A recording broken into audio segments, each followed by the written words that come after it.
अब हम देखते हैं बेसिक टेबल स्ट्रक्चर। तो टेबल क्रिएट करने के लिए हमारे पास टेबल का एक एलिमेंट है जिससे हम बताते हैं कि टेबल हमने क्रिएट करना है। और टेबल क्रिएट जब भी हम करेंगे तो जो भी आप कंटेंट डिस्प्ले करेंगे वो रो बाय रो हम दिखाएंगे। तो सबसे पहला जो टैग होता है टेबल का, वो टेबल का टैग होगा, टेबल का ओपनिंग टैग। उसके अंदर हमारे पास होता है TR का टैग, क्योंकि हम जो भी कंटेंट डिस्प्ले करते हैं वो रो बाय रो डिस्प्ले करते हैं। तो TR का टैग इंडिकेट करता है कि यहाँ से हम कोई रो क्रिएट करना चाह रहे हैं। फिर उसके बाद रो क्रिएट करने के बाद हमारे पास TR के टैग के अंदर हमारे पास टैग आता है TD का टैग, जिससे हम टेबल सेल क्रिएट करते हैं। तो ओपनिंग TD टैग और क्लोजिंग TD के टैग में हम सारा डेटा दिखाते हैं। फिर जैसे ही हमने सेल हमारा एक कंप्लीट होता है उसके बाद हम TR का टैग यानी कि टेबल रो का टैग क्लोज कर देते हैं, जिससे समझ आ जाता है कि फर्स्ट रो क्रिएट हो गई है। फिर इसी तरह से हमने जितनी रोज़ बनानी होती हैं तो TR का टैग ओपन, TR का टैग क्लोज, और उसके अंदर टेबल सेल रिप्रेजेंट करने के लिए हम TD का टैग यूज़ करते हैं। नेक्स्ट हमारा एलिमेंट है जो हम यूज़ करते हैं TH का। TH का एलिमेंट भी TD एलिमेंट की तरह ही है, लेकिन TH एलिमेंट आमतौर पे हम यूज़ करते हैं हेडिंग के लिए। And TH stands for table heading. TH element आमतौर पे हेल्प करता है जिससे हम हेडिंग देते हैं। तो ये हेल्प करता है उन लोगों के लिए, एक तो जो कि स्क्रीन रीडर यूज़ कर रहे हैं, और फिर सर्च इंजन को भी आपके हेल्प करता है कि पता लग जाता है कि आप उसके इंडेक्सिंग वगैरह के लिए। और दूसरा आपको एनेबल करता है कि आप किस तरह से CSS से आइंदा जाके पूरा पेज का जो आपके अपीयरेंस है उसको किस तरह से और बेहतर कर सकते हैं। लेकिन वो हम आगे जाके और भी देखेंगे जब हम CSS यूज़ करेंगे। अच्छा, TH का जो स्कोप है, एक TH के टैग में हम स्कोप का एट्रीब्यूट यूज़ करते हैं जो कि बताता है कि क्या ये हेडिंग है कॉलम के लिए या रो के लिए।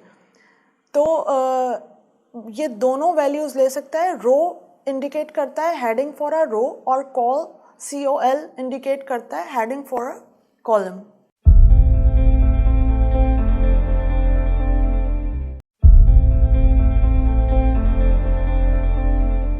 अब हमारा टॉपिक है स्पैनिंग कॉलम्स।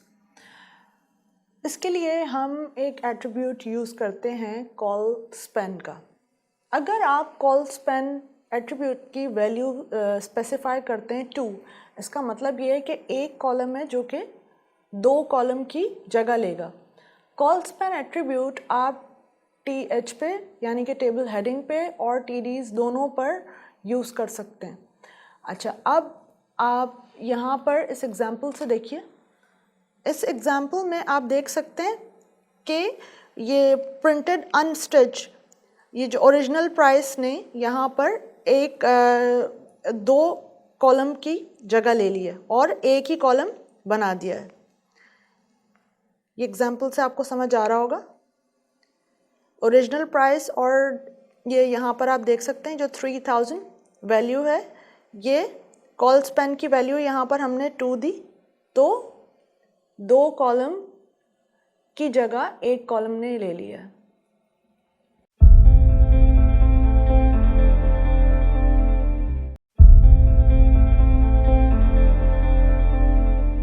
अब हमारा टॉपिक है स्पैनिंग रोज। उसके लिए हम एट्रीब्यूट यूज़ करते हैं रो स्पैन का।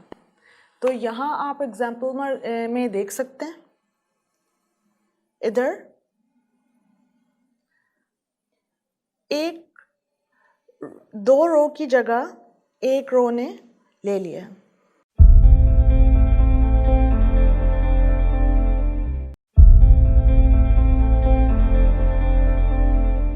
अब हमारा टॉपिक है विड्थ एंड स्पेसिंग। अच्छा, अब ये कुछ एट्रीब्यूट्स हैं जो कि आप न्यू वेबसाइट्स में या जो उसमें आप यूज़ नहीं करेंगे, ये पहले यूज़ किया जाता था, या अब क्योंकि अभी हमने CSS सीखी नहीं है तो ये सारा काम हम इन एट्रीब्यूट से करेंगे।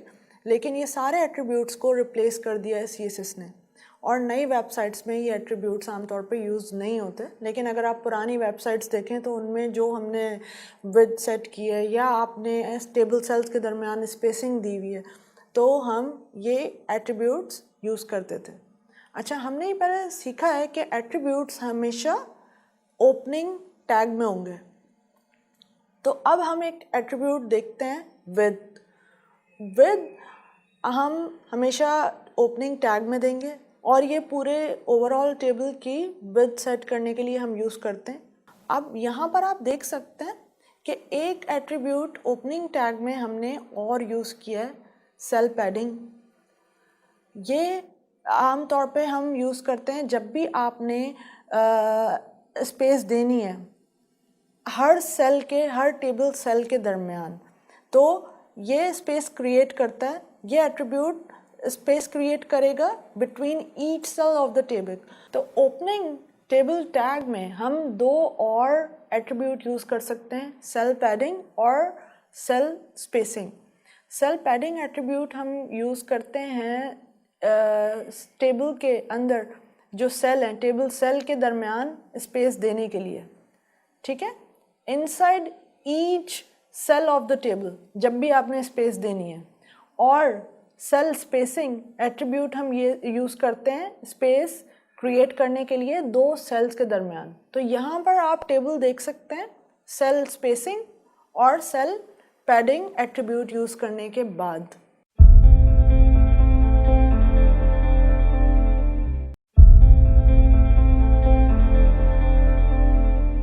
अब हमारा टॉपिक है लॉन्ग टेबल्स।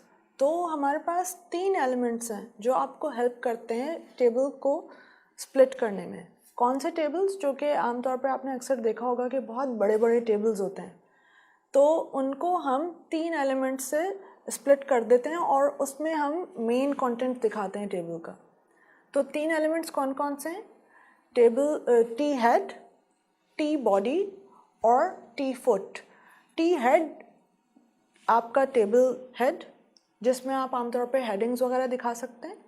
टी बॉडी में जो पूरी बॉडी है टेबल की वो दिखा सकते हैं, और टी फुट जो उसका फुटर है वो रिप्रेजेंट करता है। अच्छा, इसमें आपको 2 फ़ायदे हैं। एक तो ये कि जो स्क्रीन रीडर्स हैं उनको हेल्प करता है, उनको समझ में आता है कि यहाँ पर हेडिंग्स का। अब हमारा टॉपिक है बॉर्डर और बैकग्राउंड। ये हम यूज़ करते हैं, आप ये भी पुराना कोड है, हम अब नए वेबसाइट्स में इस तरह से आप बॉर्डर नहीं देते या बैकग्राउंड कलर स्पेसिफाई नहीं करते, लेकिन पुरानी वेबसाइट्स में हम ये करते थे। अब ये सारा काम आप CSS से करेंगे। तो अब आप ये टेबल देखिए, यहाँ पर हमने बॉर्डर दिखाया है और बैकग्राउंड कलर भी आपके टेबल को दे दिया है।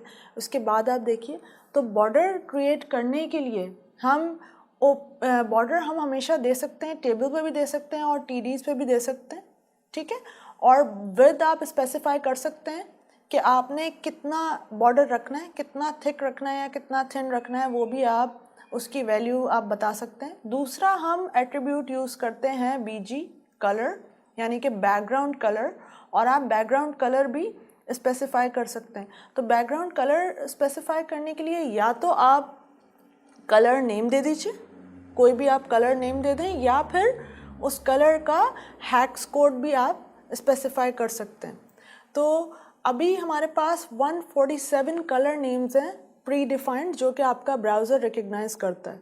अगर आपको कलर नेम नहीं पता है, कुछ कलर्स ऐसे होते हैं जो स्पेसिफिक आपको शेड चाहिए होता है, तो जैसे कि अगर आपने कलर बैकग्राउंड कलर ग्रे देना है, तो ग्रे में भी बहुत सारे कलर्स हैं।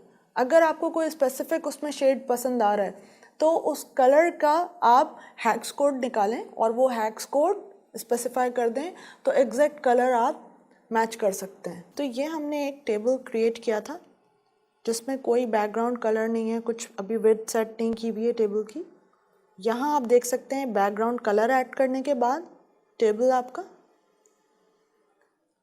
थोड़ा सा अब और फर्क देखिएगा। यहाँ पर आप देख सकते हैं सेल पैडिंग, यानी कि सेल का जो कंटेंट है उसके दरमियान स्पेस, सेल स्पेसिंग 2 सेल के दरमियान स्पेस, और यहाँ पे टेबल का विड्थ सेट किया है हमने। यहाँ आप देख सकते हैं कि हमने बॉर्डर दिया है और स्पैनिंग कॉलम आप देख सकते हैं कॉल स्पैन एट्रीब्यूट के साथ। यहाँ पर हमने रो स्पैन किया है रो स्पैन एट्रीब्यूट के साथ, और ये एक टेबल क्रिएट किया है जो हमारे पास है। अब इसको स्प्लिट करते हैं, जो हमने देखा था 3 पार्ट्स में। यहाँ पर ये आपका टी हेड आ गया जिसमें हेडिंग्स हैं। ये बॉडी आपके टेबल की टी बॉडी में, और जो उसका फुटर है वो टी फुट में आपने दिखाया। तो इस तरह से हमने टेबल को स्प्लिट कर दिया 3 पार्ट्स में।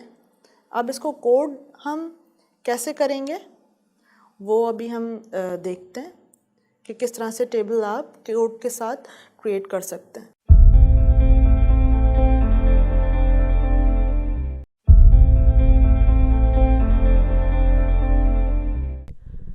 तो हमने ये एक प्रोजेक्ट क्रिएट किया था ऑनलाइन शॉप के नाम से। अब हमारा जो टॉपिक है वो है टेबल्स। इस वीडियो में हम सीखेंगे कि किस तरह से हम टेबल्स बना सकते हैं।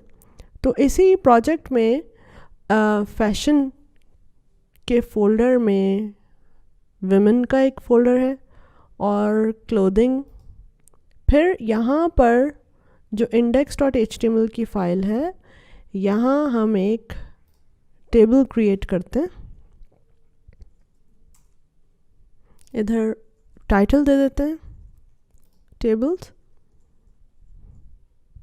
तो जिस तरह से हमने देखा था कि हर काम के लिए HTML में कोई ना कोई टैग है, इसी तरह अगर आप टेबल क्रिएट करना चाहें तो उसके लिए टेबल का टैग होता है। तो यहाँ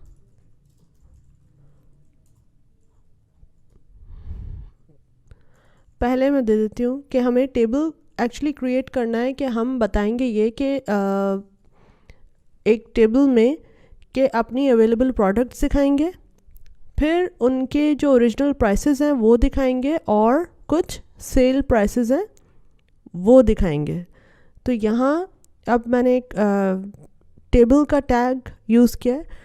टेबल का टैग हम यूज़ करते हैं टेबल क्रिएट करने के लिए। अच्छा, तो जो भी टेबल में कंटेंट होता है तो वो हमेशा हम लिखते हैं रो बाय रो। तो हमेशा टेबल के टैग के अंदर हम जैसा कि हमें पता है कि टेबल क्या है, table is a collection of rows and columns. तो जब भी हमने रो क्रिएट करनी है तो रो क्रिएट करने के लिए हम TR का टैग यूज़ करेंगे, जिससे पता लगेगा कि ये इंडिकेट करेगा कि यहाँ से हम टेबल रो क्रिएट करने जा रहे हैं। तो अच्छा, टेबल रो के अंदर हमेशा टेबल रो के अंदर हमेशा TD का टैग होगा। इसमें TD के टैग से हम टेबल सेल्स क्रिएट करते हैं। तो यहाँ पर हम टेबल सेल क्रिएट करते हैं। TD हम देंगे यहाँ पे 2000। दूसरा एक TD और बनाते हैं, एक सेल और बनाया 1750। यहाँ TR का टैग आप देख रहे हैं कि TR का टैग क्लोज कर दिया। इसका मतलब ये कि फर्स्ट रो हमने क्रिएट कर लिया। अब हम सेकंड रो क्रिएट करते हैं। इसके अंदर भी हमने 2 TDs देने, 2 टेबल सेल्स देने।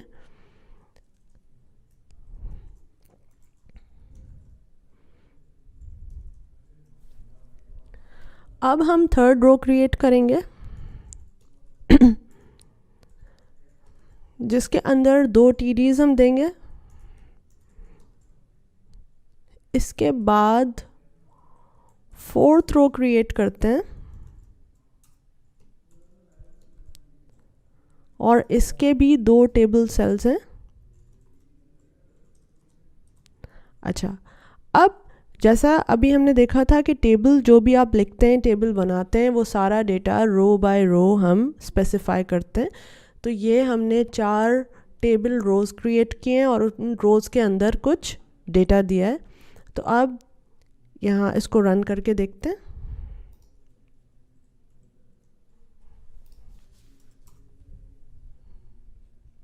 यहाँ ये देखिए एक सिंपल सा टेबल आपको नज़र आ रहा है।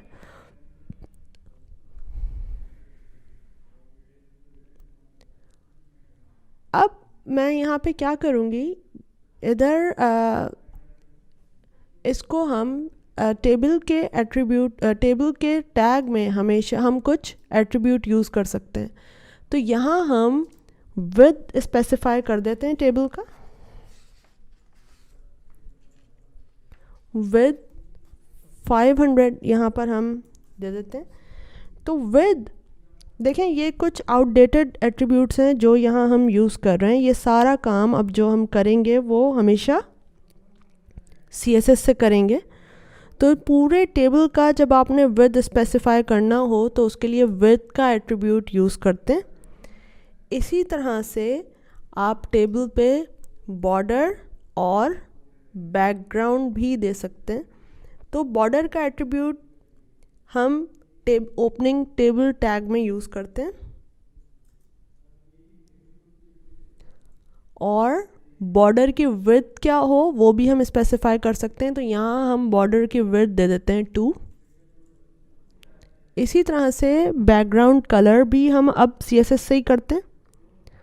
तो यहाँ पे हम दे सकते हैं पूरे टेबल के लिए, टेबल के टैग में क्योंकि हमने यूज़ किया तो पूरे टेबल का बैकग्राउंड कलर हम देते हैं, वरना हम TDs पे भी बैकग्राउंड कलर दे सकते हैं डिफरेंट टेबल सेल के कलर देने के लिए। तो यहाँ हमने बैकग्राउंड कलर ये दिया। यहाँ पे मैं हेक्स कोड स्पेसिफाई कर रही हूँ जो कि हैशटैग के साथ हम करते हैं। अब इसको रन करके देखते हैं। यहाँ आप देख सकते हैं table with border and background colour.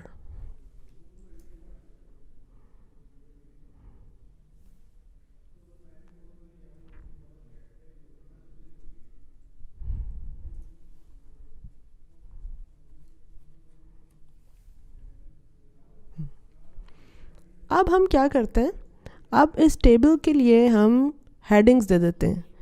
तो हेडिंग देने के लिए जिस तरह से हर काम के लिए टैग है, इसी तरह जब भी आपने टेबल पे हेडिंग देनी है तो उसके लिए टेबल हेडिंग यानी कि TH का टैग, TH का एलिमेंट हम यूज़ करेंगे हेडिंग स्पेसिफाई करने के लिए। सो TH stands for table heading.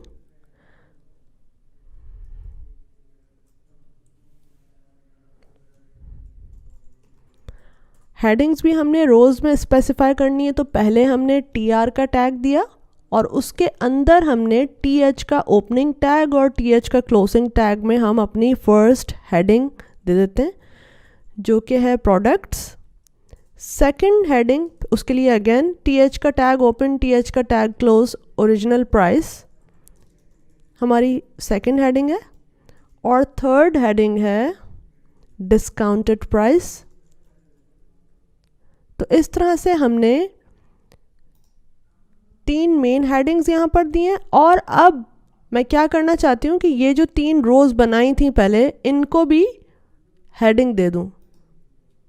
तो इसके लिए फिर से वही TH का टैग, ओपनिंग टैग और क्लोजिंग टैग के दरमियान हम जो भी देंगे वो हेडिंग बन जाएगी। तो पहली हेडिंग यहाँ पर दे देते हैं।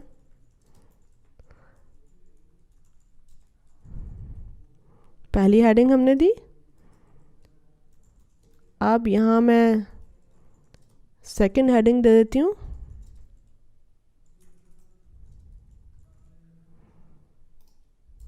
इधर थर्ड हेडिंग दे देते हैं।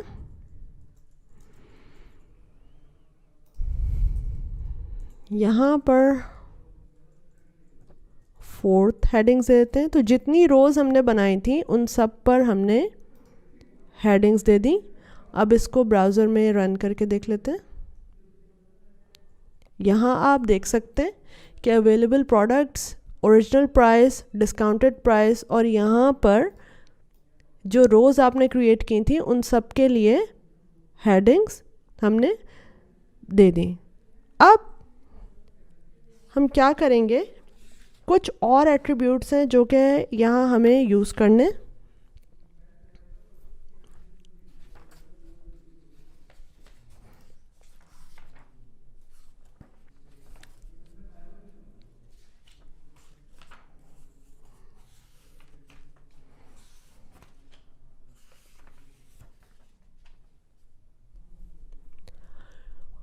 ओपनिंग टैग में ही वो एट्रीब्यूट्स भी हम यूज़ कर सकते हैं।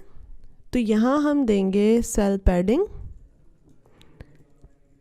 सेल पैडिंग की वैल्यू मैंने दे दी 10, और उसके बाद मैं दूंगी सेल स्पेसिंग। सेल स्पेसिंग की वैल्यू मैंने दे दी 5। अच्छा, अब इसका रिज़ल्ट देखते हैं। यहाँ आप देख सकते हैं कि सेल पैडिंग से क्या हुआ है। सेल पैडिंग से कंटेंट, ये जो स्पेस अंदर आपको नज़र आ रहा है, ये सेल पैडिंग से आया है हमारे पास। और सेल स्पेसिंग, ये वाला जो गैप आपको सेल्स के दरमियान जो स्पेस नज़र आ रहा है, ये हमने सेल स्पेसिंग के एट्रीब्यूट से दिया है।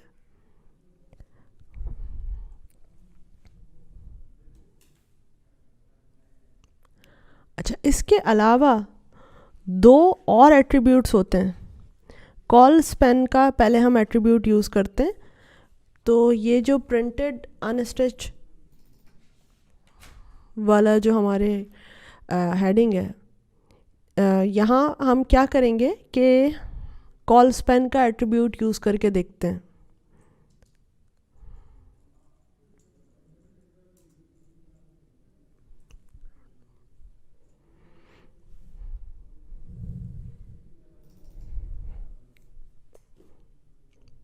अब ये देखें यहाँ क्या होगा। यहाँ आप देख सकते हैं कि कॉल स्पैन 2 करने के बाद, हमने जब कॉल स्पैन 2 किया तो 2 कॉलम्स की जगह 1 कॉलम ने ले ली।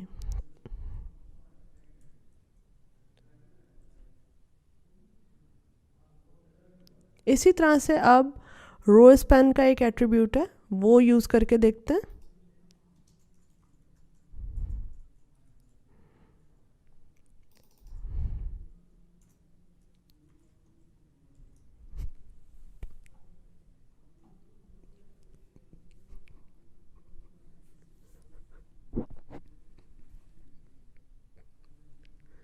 यहाँ आप फ़र्क देख सकते हैं। रो स्पैन का एट्रीब्यूट यूज़ करने के बाद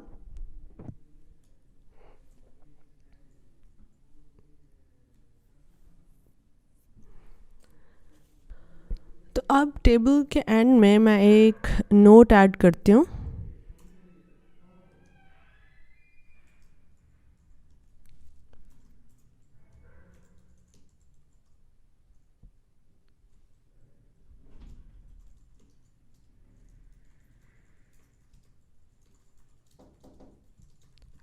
यहाँ आप ये देख सकते हैं, ये एक नोट ऐड किया है। अच्छा, अक्सर यहाँ पर कॉल स्पैन 3 दे दिया। अक्सर आपने देखा होगा कि कुछ इतने लॉन्ग टेबल्स होते हैं जो कि हमें अक्सर नज़र आते हैं। तो उनको हम क्या कर सकते हैं कि 3 एलिमेंट्स हैं जिनसे आप लॉन्ग टेबल्स को स्प्लिट कर सकते हैं। ये डिस्टिंग्विश करने के लिए कि टेबल का मेन कंटेंट कौन सा है, फर्स्ट रो कौन सी है और लास्ट रो कौन सी है। अच्छा, और जब हम CSS सीखेंगे तो फिर आपको और भी अंदाज़ा होगा कि किस तरह से आप पूरे टेबल के बॉडी को स्टाइल कर सकते हैं। टेबल का जो हेड है उसको किस तरह से सेपरेटली आप स्टाइल कर सकते हैं, या जो टेबल का फुट है तो उसको आप किस तरह से स्टाइल कर सकते हैं। अच्छा, दूसरी बात ये कि जो स्क्रीन रीडर्स हैं उनको भी हेल्प मिलती है के उनको समझ में आ जाता है कि टेबल हेड कौन सा है, टेबल का मेन कंटेंट कौन सा है और टेबल का फुटर कौन सा है। तो उसके लिए 3 एलिमेंट्स हैं जिनके थ्रू हम टेबल को स्प्लिट कर सकते हैं 3 पार्ट्स में। तो एक है टी हेड, जिससे आप स्पेसिफाई कर सकते हैं कि टेबल का हेडर क्या है। दूसरा है टी बॉडी, जिसमें हम टेबल का मेन कंटेंट या टेबल की पूरी बॉडी उठा के रख देते हैं। और थर्ड है टी फुट, जिसमें आप फुटर रख सकते हैं। तो हम अपने टेबल को अब स्प्लिट करने जा रहे हैं 3 पार्ट्स में। तो पहला टैग टी हेड, यहाँ से ओपन किया, पूरा टेबल का हेडर उठा के आपने टी हेड में रखा, उसको क्लोज कर दिया। सेकंड हमारा है टी बॉडी।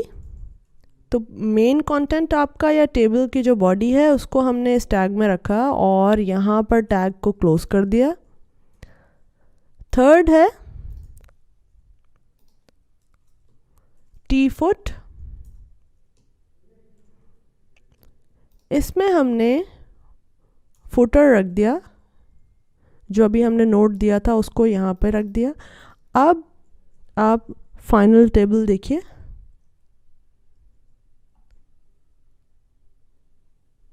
इस तरह से कुछ है। तो हमने क्या सीखा, वापस कोड पर आते हैं, देखते हैं कि पहले टेबल क्रिएट किया, टेबल के टैग में ही आपने पूरा टेबल की विड्थ स्पेसिफाई कर दी, बॉर्डर दे दिया, बैकग्राउंड कलर दे दिया, सेल पैडिंग दे दी, सेल स्पेसिंग दे दी। उसके बाद आपने देखा यहाँ पर हमने सारी रोज़ क्रिएट की हैं, किस तरह से रोज़ क्रिएट किए हैं वो सीखा, और फिर टेबल को स्प्लिट कर दिया 3 पार्ट्स में। तो इस तरह से आप पूरा टेबल्स क्रिएट कर सकते हैं।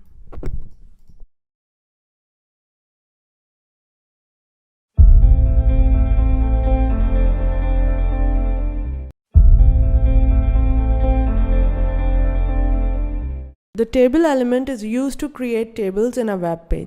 Tables are created row by row. The TR element is used to create each row. Cells in a row are created cell by cell. The TD element is used to create each cell. In case it's a header row, the TH element is used to create each header cell. The row span and col span attributes may be used to make cells span across rows or columns in the table. To create long tables, the T head, T body and T foot elements may be used to split the table.